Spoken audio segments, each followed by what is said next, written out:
Bonjour, bienvenue dans Mobility TV. Aujourd'hui, nous allons parler de la LLD, la location longue durée aux particuliers, avec à ma gauche Olivier Monod, PDG d'Alphabet. Merci d'être avec nous. Bonjour. Bonjour, très heureux d'être là. Ferréol Mayoli, directeur général du retail d'Arval. Bonjour. Bonjour. Et Jean-Loup Savigny, directeur commercial et marketing de LeasePlan. C'est exact. Bonjour, oui. Bonjour. Tout à fait. Berislav Kovacevic qui est avec nous de Solutions VO. Peut-être un petit mot sur la LLD au particulier, c'est un phénomène récent. Oui. Alors, j'ai eu le plaisir de travailler dans une autre vie chez Arval il y a 24 ans. Et à l'époque, on était centralisé sur les grands comptes. C'était les débuts d'Arval. Arval faisait 15 000 contrats contre 900 000 à l'époque, aujourd'hui. Et on n'attaquait pas vraiment encore les TPE, PME à l'époque. On attaquait surtout les grands comptes. J'avais commencé sur le sud-ouest. Alors c'est vrai que par rapport à l'activité VO, on est très très spécialisé. Qu'est-ce qu'on voit ? On voit un phénomène, une explosion, puisque les Français, en l'espace de seulement 5 ans, sont passés de 5% des achats VN à 27% l'année dernière, avec de la LOA ou vraie fausse LLD, puisqu'on a une LOA packagée qu'on n'avait pas le plaisir de connaître à l'époque, puisque la taxe professionnelle empêchait la fabrication de ces LOA packagées. Et donc, nous, en VO, qu'est-ce qu'on constate ? On constate une explosion donc, des voitures qui sont tenues avec des loyers très bas et des VR donc très hautes. Et beaucoup se posent des questions dans la distribution automobile, mais également chez les captives de constructeurs. Les grands PDG, leur trésorerie, beaucoup sont inquiets sur ce qui peut se passer, une éventuelle bulle en 2018, 2019, 2020, par rapport aux VR très très élevés et par rapport aux valeurs de marché dont on parle évidemment au quotidien dans ce métier du VO. Alors, cette LLD au particulier, qu'est-ce qui vous a décidé les uns et les autres de créer cela, alors que moi, benoîtement, je me dis qu'il y avait la LOA avant, donc c'est quoi la différence, Jean-Loup Savigny ? C'est le potentiel du marché. Je crois qu'aujourd'hui, le marché des entreprises commence à être mature, notamment sur les grands parcs. Alors on s'oriente tous vers les PME ou les TPE, et puis naturellement, les constructeurs font des offres aujourd'hui à particuliers, et nous on s'aperçoit que, in fine, à la fin des contrats, c'est un particulier qui va racheter une voiture, donc peut-être même poser des locations sur cette voiture à la fin des contrats pour sécuriser les valeurs résiduelles, justement. Et d'autre part, on a aussi des clients qui nous incitent à leur faire des offres pour leurs propres salariés, et donc le marché est colossal. C'est potentiellement 35 millions de voitures, le marché du particulier. Il y en a 1 million de véhicules neufs aujourd'hui, 30% avec des formules locatives, et on voit bien qu'il y a toujours une croissance de 25% par an sur les formules locatives. Donc naturellement, LeasePlan est un loueur multimarque qui peut proposer des alternatives dans des différentes marques à ses clients, et on s'aperçoit que le particulier aujourd'hui, naturellement, s'oriente vers la location longue durée. Pourquoi ? Parce qu'il peut conduire une super voiture. Parce qu'il a envie de changer, il a envie de profiter des opportunités du marché, parce que c'est plus économique de mettre 300 € par mois dans une location plutôt d'acheter une voiture à 25 000 €, parce qu'il a besoin d'assembler des services autour du véhicule, et c'est pas forcément évident quand on est tout seul pour négocier ses primes de maintenance, etc. Parce qu'il veut profiter de l'évolution technologique des voitures, et parce qu'il veut profiter aussi de consommations, notamment en carburant, qui sont plus basses. C'est vrai qu'on avait vu en 97 le concept de Ford, les idées Ford, de changer toujours de voiture, et Dieu sait que ça avait marché à l'époque, tous les 2 ans, et aujourd'hui on est plutôt sur une tendance à 3 ans. Même constat, même analyse de ce côté-là. Moi je rajouterais peut-être un phénomène qui est que ce qu'on voit sur l'automobile aujourd'hui et ce qu'on voit sur pas mal de secteurs d'activité, et que le particulier il est sans doute prêt aujourd'hui plus qu'hier à imaginer rouler dans une voiture qui ne lui appartient pas, comme il le fait pour d'autres objets de la vie quotidienne. On le voit pour des télés, des machines à laver, effectivement. Il y a plus ce phénomène de possession, c'est-à-dire qu'on n'est plus rattaché à sa voiture, c'est ça que vous voulez dire ? Oui, je pense que c'est ça qui a changé, et puis au-delà de ça, il y a même des sujets sur la mobilité plus globalement qui font que les gens sont prêts aujourd'hui à envisager l'automobile différemment. Mais est-ce que ça, c'est pas un raisonnement totalement, urbain ?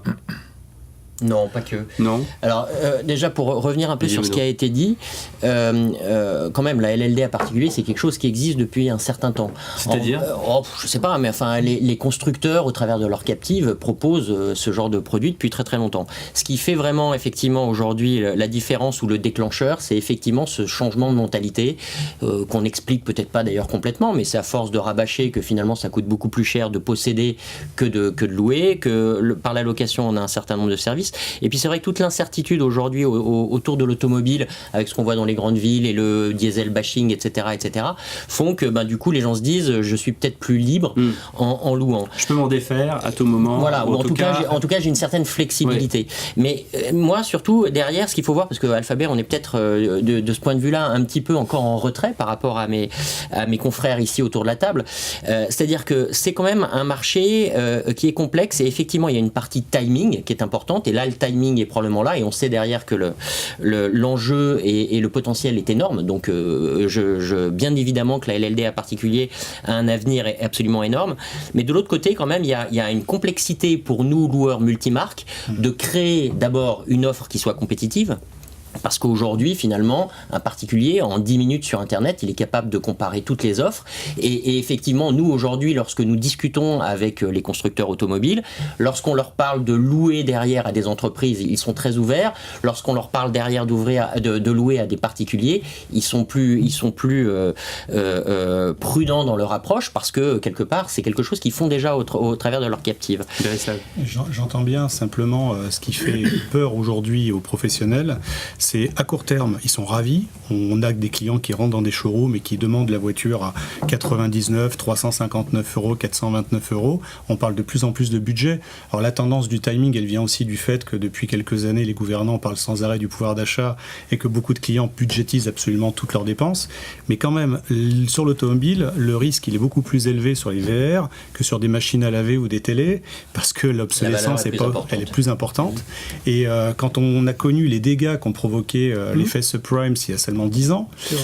On est quand même, quand on analyse les données... On a peur du stock. Et là, je parle au nom de centaines de chefs de vente VO qu'on connaît, qu'on pratique au quotidien. Ils sont très inquiets parce qu'ils se disent comment faire de la rentabilité demain avec des voitures qui vont rentrer à coup sûr plus cher que leur valeur de marché. Alors, là, c'est aussi notre problématique, puisque aujourd'hui on revend à nous tous plusieurs centaines de milliers de VO par an. Je crois que vous êtes le premier vendeur de VO au monde, non ? 300 000 voitures. Lispan, oui, tout à fait. Et du coup, on doit aussi changer le paradigme de nos activités et fabriquer peut-être une troisième vie du véhicule d'occasion, parce qu'aujourd'hui on a tous des contrats avec les entreprises qui sont de l'ordre de 40 mois, 100 000 km. Plutôt 44 mois la moyenne. Non, ça baisse plutôt. On est plutôt à 40 mois, 100 000 km. Mais si demain on décide de raccourcir ces contrats pour les entreprises pour fabriquer du bon VO alloué aux particuliers, en fait on casse un peu comment dirais-je on n'aurait pas intérêt à rallonger plutôt les durées de contrat pour être moins sensible aux variations du marché. Olivier l'a dit, on a un sujet de sourcing, et pour éviter les variations du marché, vous avez raison, il faut rallonger, mais quand on a un contrat de 40 mois, qu'est-ce qui se passe ? Vous pouvez pas refaire une location sur un contrat de 40 mois parce que les coûts de maintenance sont élevés, etc. Donc pour étendre la durée, il faut avoir deux pleines vies de location, peut-être 2 fois 24 mois. Oui, ou 2 fois 3 ans. Ou 2 fois 3 ans, je pense que 2 fois 24 mois, ça reste quand même un bon compromis. Du VO de 6 ans, bien sûr. Bien sûr. On voudrait du coup, il faut le fabriquer. Il faut le fabriquer. Mais on doit le fabriquer avec un niveau de sécurité adapté aussi. Et ça, c'est un grand enjeu, je trouve. Mais c'est aussi pour ça que je pense qu'il faut qu'on pose des solutions de location sur les véhicules d'occasion, mais des véhicules d'occasion plus récents, qu'on pourrait relouer plus facilement. C'est vraiment les balbutiements. On est au début, là. Renault essaye depuis 15 ans. On l'a connu dans le passé, justement, au moment où le marché du VO s'est vraiment cassé la figure. À un moment, c'était important pour les loueurs d'arriver à prolonger les véhicules, voire à leur donner une deuxième vie. Bon, évidemment, le sujet du VO pour les loueurs, c'est toujours un sujet crucial.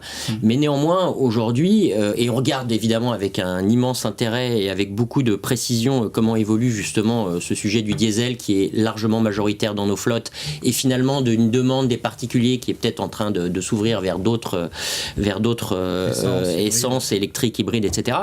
Mais globalement, enfin moi je suis pas complètement d'accord avec vous sur cette idée qu'en ce moment les valeurs résiduelles sont extrêmement fortes et qu'on a un énorme risque. Oui, on a un risque. Ça doit être la prudence naturelle des chefs de vente. Non, je sais pas, mais nous-mêmes, effectivement, notre métier, et Jean-Louis le disait tout à l'heure, le cœur de notre métier, c'est gérer ce risque. Et effectivement, en plus, je pense qu'on a beaucoup appris des erreurs du passé.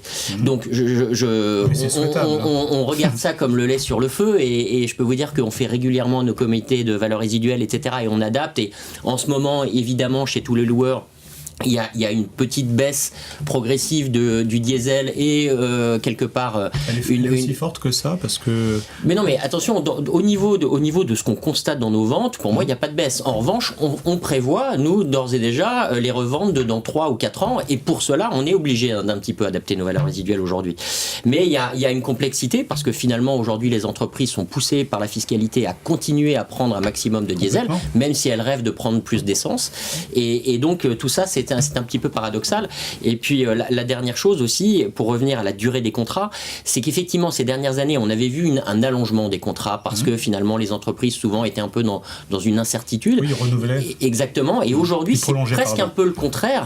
C'est-à-dire que comme ils sont un petit peu inquiets lorsqu'ils repartent avec un véhicule diesel, ils se disent est-ce qu'il vaut mieux pas partir sur un peu plus court pour pouvoir éventuellement switcher sur de l'essence dans un futur un peu plus proche. C'est que beaucoup n'ont même pas envie de se poser la question de la revente. Elle est assumée dans le contrat. C'est exactement en même temps, ça vous fait porter un risque, vous aussi, énorme sur les VR. Le risque sur les valeurs résiduelles, j'ai pas entendu Arvol là-dessus, Ferrol Mayoli. Je partage ce qui a été dit. Moi, je crois qu'on parlait du particulier tout à l'heure. Oui. L'opportunité qu'on a, sans doute, c'est qu'on a des particuliers qui, à mon sens, viennent à la location longue durée parce qu'ils veulent une certaine simplicité de gestion de leur véhicule, de la sérénité, et puis des contrats relativement courts parce que l'intérêt de la location longue durée pour eux, c'est quand même de pouvoir changer régulièrement de véhicule. Donc, vous disiez qu'il y a des choses qui ont été tentées il y a 10, 15 ans, qui n'ont peut-être pas fonctionné à l'époque. Je pense qu'on a aujourd'hui une double opportunité, non seulement de proposer à des clients particuliers des véhicules neufs avec des contrats relativement courts parce que c'est ce qu'ils souhaitent, mais du coup la possibilité de relouer ces véhicules qui reviendront relativement rapidement, toujours en location longue durée, même si ce sont des VO. Et je pense qu'il y a une clientèle de particuliers qui est prête à prendre en location un véhicule d'occasion, peut-être pas pour avoir un véhicule neuf pour le coup, mais pour les mêmes arguments de simplicité et de sérénité. Je ne m'occupe pas de l'entretien de mon véhicule. Je sais d'où il vient en plus. C'est un VO, mais je sais comment il a été entretenu, qu'il a été bien entretenu. Mais ça, c'est un projet ou c'est déjà mis en place? Non, c'est ce à quoi on réfléchit et c'est sans doute un moyen de diversifier notre mix de véhicules d'occasion. On a déjà lancé plusieurs pistes pour identifier un peu ce que pouvait être le marché du particulier. On avait lancé une offre déjà l'année dernière en mai 2016 qui s'appelait First Job, First Car pour essayer de toucher une population qui a envie de passer en location longue durée. Les plus jeunes ne sont pas très attachés à la propriété et on pense que plus ça va aller, moins ils le seront. Donc c'était intéressant pour nous de comprendre comment cette population-là allait réagir. Donc on sait que ça peut marcher. Voire même à la colocation de voitures. Voire même à la colocation. Aujourd'hui, ça, c'est encore un autre sujet. On le fait avec Drivey aujourd'hui par exemple. Là on a des entrepreneurs qui relouent des voitures à des particuliers. Et je crois qu'on a un alignement des planètes pour réfléchir à une autre façon de faire la location. On parlait des valeurs résiduelles. Je crois que le sujet des valeurs résiduelles, il est crucial pour nous. Je ne sais pas si les valeurs résiduelles sont hautes, mais le marché est haut. Et on sait tous que le marché potentiellement va baisser. Ça vous rassure? Non, justement, ça nous incite à réfléchir un peu plus. Parce que je pense que c'est parce qu'il est haut qu'on doit réfléchir à la manière dont on va. Est optimiste. Non, je suis ni optimiste ni pessimiste, mais je sais que j'ai connu 2008.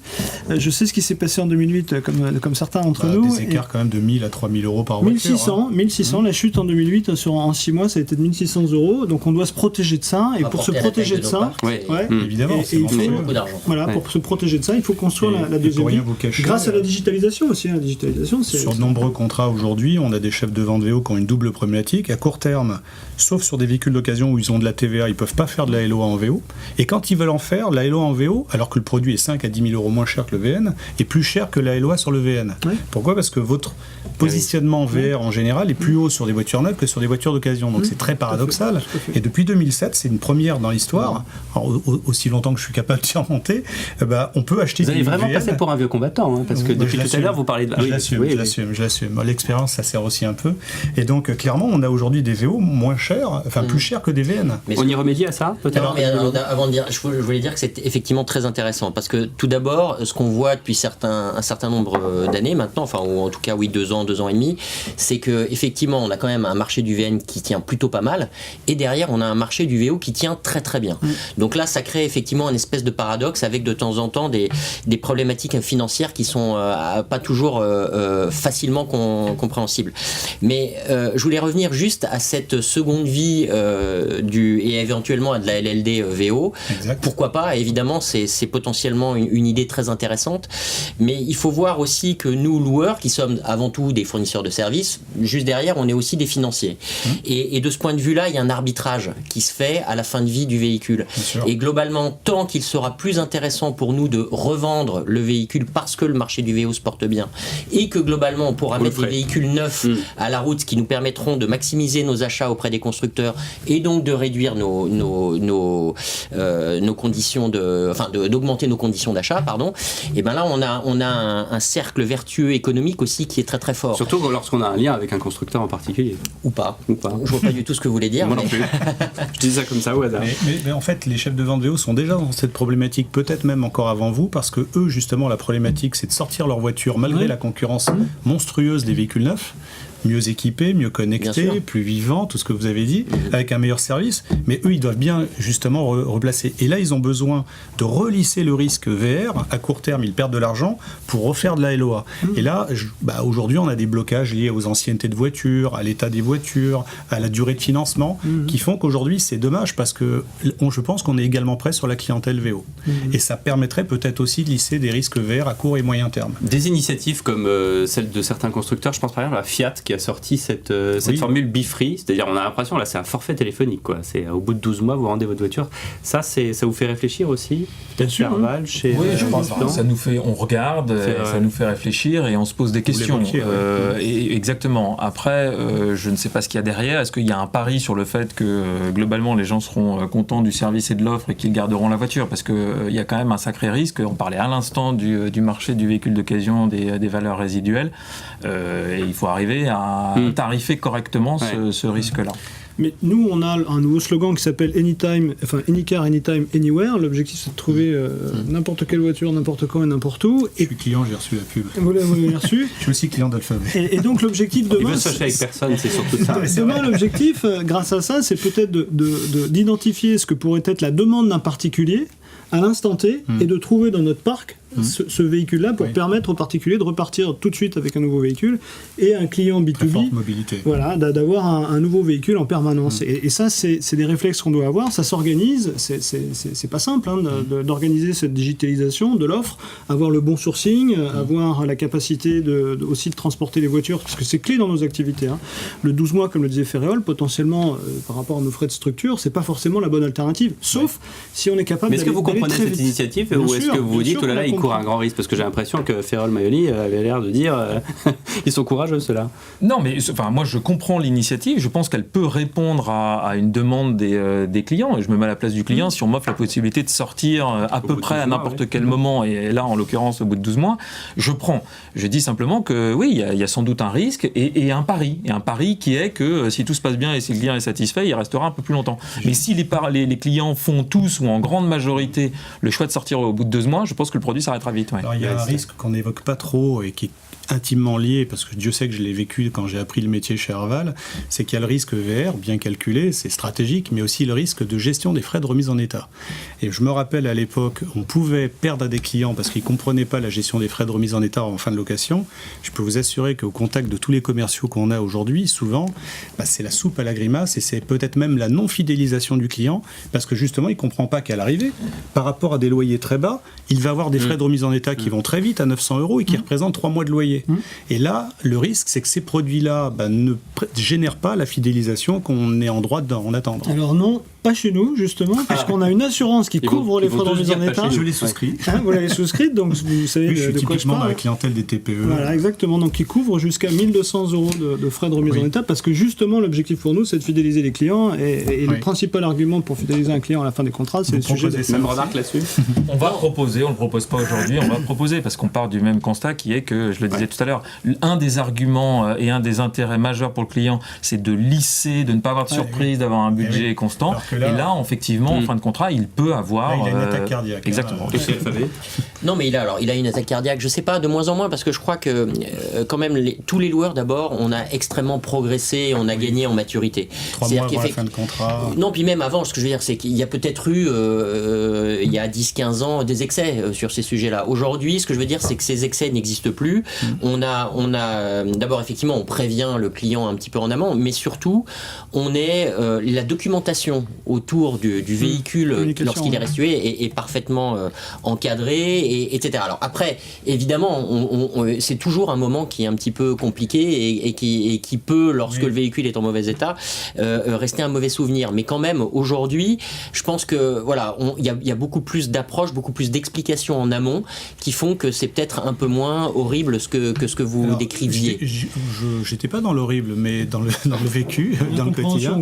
Il faut juste se rappeler que comme vous êtes en pleine progression sur la LOA et la LLD particulier, on a aussi plein de clients débutants en la matière. Alors ça, c'est toujours pareil. C'est les débutants qui... D'où l'importance de l'information de départ. Et de l'accompagnement tout au long du contrat. Vous avez énormément mûri dans les logistiques et dans les pratiques d'information, c'est clair. Moi-même, je le vis depuis 24 ans, parce que j'alterne le VO direct ou la LOA ou la LLD, voilà.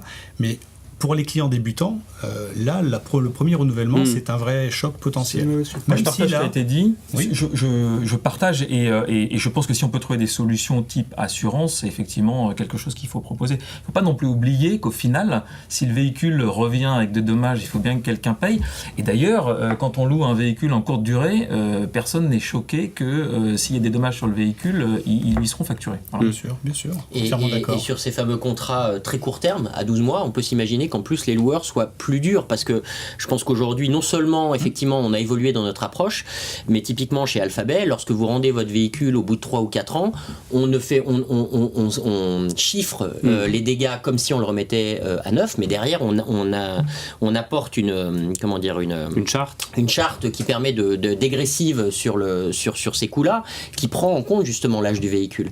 Et donc quelque part, on sait qu'il n'est pas tout neuf. Bah exactement, c'est-à-dire que l'idée c'est de dire ok, oui, il a eu des dégâts, mais globalement on va pas faire comme si on le refaisait à neuf. Et sur des contrats très courts, au contraire, on va avoir besoin de remettre ce véhicule en route dans un état proche du neuf. Merci donc il faut messieurs faire attention à ça aussi. pour ces enseignements sur la LLD particulier. C'est un sujet passionnant, on pourrait en parler pendant des heures. Merci beaucoup à Olivier Monod d'Alphabet, Jean-Loup Savigny de LeasePlan et Ferrol Maioli de Arval. Et merci à Berislav Kovacevic, sans qui évidemment cette discussion n'aurait pas lieu. Merci à tous. Revenez vite dans Mobility TV.